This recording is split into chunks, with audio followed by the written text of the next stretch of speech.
महाराष्ट्राचा आणि बुलेटिनच्या सुरुवातीला एक ब्रेकिंग न्यूज आहे। मुंबई आणि उपनगरामध्ये दमदार पाऊस पडतोय। दादर, परळ, अंधेरी या भागामध्ये मुसळधार पाऊस कोसळतोय। जोगेश्वरी, गोरेगावमध्ये सुद्धा पाऊस पडतोय आणि त्याचा परिणाम म्हणजे अनेक ठिकाणी पाणी साचलेलं आहे। सायन कुर्ला परिसरात सुद्धा मुसळधार पाऊस पडतोय आणि त्यानंतरची मुंबई नेमकी कशी आहे त्याची दृश्य आपण बघू शकतोय। यंदा पाऊस उशिरा सुरू झाला, मात्र तरी सुद्धा प्रशासनाने नेमकं काय काम केलं याचा अंदाज आपल्याला या दृश्यांच्या माध्यमातून येऊ शकेल। आज सकाळपासून काल सुद्धा पाऊस पडलेला होता आणि त्याच्यानंतर आज सकाळपासून सुद्धा संततधार पाहायला मिळते आणि त्याचा परिणाम म्हणजे अनेक ठिकाणी रस्ते जलमय झालेत आणि याच जलमय रस्त्यावरून लोकांना पुढे जावं लागतंय। याविषयी अधिक माहितीसाठी आपले प्रतिनिधी संकेत वरख हे आपल्या सोबत जोडले गेलेले आहेत। संकेत, काय सांगाल, कशा पद्धतीची स्थिती तुम्हाला दिसते आणि पावसाचा जोर सध्या किती आहे मुंबईमध्ये? आपण जसं मगाशी तू बोललीस की पाऊस उशिराने यावेळेला झालेला, तर अर्थात पाऊस यावेळेला उशिराने झालेला आहे, पण दोन गोष्टी याच्यामध्ये समोर आलेल्या आहेत। एक म्हणजे पाऊस उशिराने जरी आला तर तो थोडा का आलेला नाहीये, तो मुसळधारच आलेला आहे।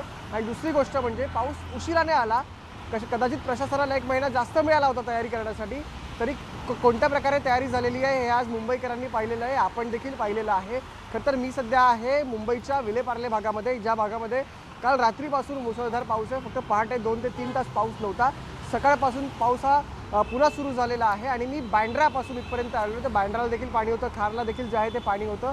आणि आता मी उभा आहे पार्ल्याच्या SV रोडमध्ये, इथे देखील आपण पाहतोय की मोठ्या प्रमाणात पाणी भरलेलं आहे। आता गेल्या पाऊण तास झाले पाऊस थोडासा थांबलेला आहे किंवा कमी झालेला आहे, त्याच्यामुळे पाणी हळूहळू ओसरत आहे।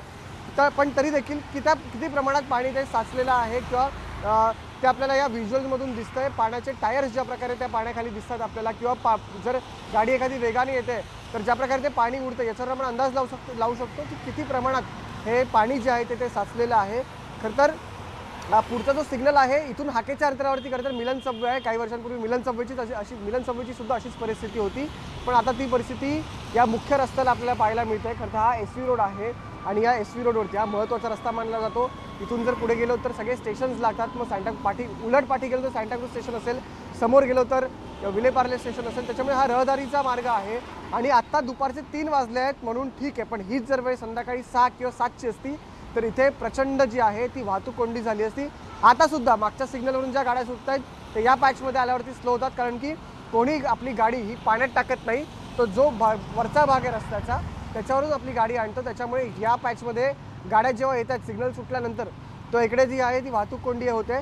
आणि अशीच परिस्थिती आपण मगाशी बँड्राला देखील पाहिलेली आहे। खरं तर आज सकाळपासून मुंबईत पावसाचा ऑरेंज अलर्ट होता। कुठेतरी समुद्र पण आपण पाहिलं खवळलेला होता, उंचच लाटा, म्हणजे जवळपास 4 मीटरच्या लाटासुद्धा आपण पाहिल्या। आणि त्यानंतरची ही परिस्थिती, खरं तर मुंबईकर घराबाहेर जेव्हा पडतो तेव्हा प्रत्येक पावसात एक आशा घेऊन पडतो की किमान या पावसात तरी कुठेही पाणी साचू देऊ नको, पण या पावसात देखील कुठेतरी आपण पाहतोय की पाणी साचलेलं आहे। आणि प्रशासनावरती खरं तर हे प्रश्नचिन्ह आहेत की नालेसफाई झाली होती तर ही रस्त्यावरती नालेसफाई आम्हाला दिसते, ही नालेसफाई होती का, असे अनेक प्रश्न आता पडलेले आहेत। आणि अर्थात मुंबईकर आहेत ते घराच्या बाहेर पडतात, त्यांना या सगळा त्रास सहन करावा लागतो, ते प्रश्न विचारणारच। खरं तर प्रशासनाने आता या सर्व प्रश्नांची उत्तरं देणं अपेक्षित आहे। खरं आहे संकेत, त्याच्यामुळे याही वर्षी कशा पद्धतीनं कामं करण्यात आली पावसाळ्यापूर्वी याचा अंदाज या ठिकाणी येतोय आपल्याला। याविषयीची अपडेट आपण घेत राहूया। धन्यवाद तुम्ही दिलेल्या या सविस्तर माहितीसाठी। तर दुसरीकडे मुंब्रा रोडवर सुद्धा पाणीच पाणी झालं आहे। अन्सारी चौक, श्रीलंका रोड, रशीद कंपाऊंड, कौसा इथं सुद्धा मोठ्या प्रमाणामध्ये पाणी साचलेलं आहे। ठाण्याच्या मुंब्र्यामध्ये पुन्हा पाणी भरलंय।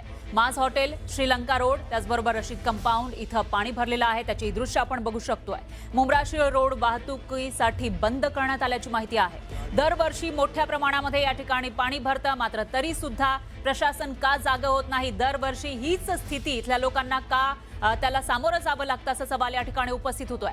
दरम्यान अनधिकृत बांधकामं, डोंगराळ भागामधून येणारं पावसाचं पाणी जाण्यासाठीच्या मार्गावर बांधकामं करण्यात आली आहेत, म्हणजे डोंगरावरून जे पाणी येतं ते ज्या मार्गावरून जातं तिथं बांधकामं केलेली आहेत, त्याच्यामुळे पाणी अडतं असा एक युक्तिवाद केला जातो। या सगळ्याविषयी अधिक माहितीसाठी आपले प्रतिनिधी अजित मांढरे हे आपल्यासोबत जोडले गेले आहेत। अजित, काय सांगाल? आपण बघतोय की पुन्हा एकदा या भागामध्ये पाणी साचलेलं आहे, सध्याची स्थिती काय आहे आणि प्रशासनाकडून या वेळेला काय एक्सक्यूज दिलं जात आहे? प्रशासन अजूनही घटनास्थळी आलेलं नाही असंच म्हणावं लागेल, कारण का तिथपर्यंत जाण्याचे मार्गच उरलेले नाहीयेत। आम्ही साधारणपणे 1 तासापासून या संपूर्ण मुंब्रा बायपास रोड आहे तिथे अडकलो होतो। शहरी भागातून जाताना वाहतूक पूर्णपणे बंद आहे। असं सांगण्यात आलं आणि त्यामुळे शहरी भागात कोणी गाड्या जात नाहीये. सर्व गाड्या ज्या आहेत त्या मुंब्रा बायपासून वळवल्या जात आहेत. त्यामुळे कळवापासून ते मुंब्रा दिशेने जो मुंब्रा बायपास आहे हा संपूर्ण काही किलोमीटरचा पट्टा जो आहे, साधारणपणे हा 6 ते 7 किलोमीटरचा पट्टा जो आहे हा पूर्णपणे जाम झालेला आहे. तुम्ही एक बाजूला ज्या गाड्या आहेत त्या मुंब्र्यापासून ज्या कळव्या दिशेने येत आहेत त्या गाड्या सोडल्या जातात. काही गाड्यांना मगाशी थांबले तेव्हा त्यांना मी विचारलं तर त्यांनी सांगितले तो रोड पूर्ण जाम होता. अर्धा ते 1 तास आम्हाला एका ठिकाणी थांबावं लागलं होतं. आता कुठे त्या भागातला रोड सोडलाय, पण मुंब्र्यापासून ते पुढे मुंब्र्यापर्यंत जाण्याकरता जो मुंब्रा बायपास आहे तो पूर्णतः बंद करण्यात आलेला आहे. गाड्या ज्या आहेत त्या पूर्णपणे जाम होताना आपल्याला दिसत आहेत.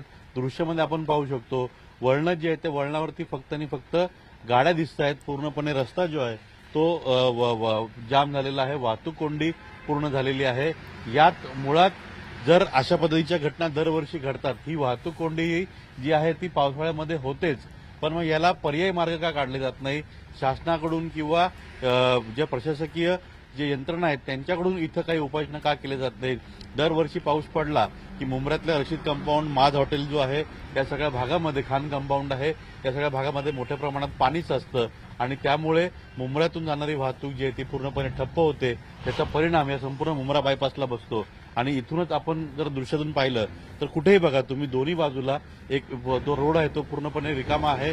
तुरळक गाड्या आहेत तर इकडे सर्वच पूर्ण मुंब्रा कळ्यापासून ते पुढे जो मुंब्रा दिशेने जाणारा रोड आहे वाई जंक्शनला, हा संपूर्ण पट्टा जो आहे हा वाहतूक पूर्णपणे वाहतूक कोंडीमय झालेला आहे. यात मुळात वाहतूक नियोजन असेल, पाण्याचं नियोजन असेल, हे पाणी का साचतं याची कारणं काय आहेत, तर इथं अनधिकृत बांधकाम जे आहे ते मोठ्या प्रमाणात होतं. हे अनेक वेळा समोर आलेलं आहे. त्याचबरोबरीनं मुंब्र्यातला हा सगळा कौसा जो भाग आहे हा सगळ्या डोंगराला लागून भाग आहे.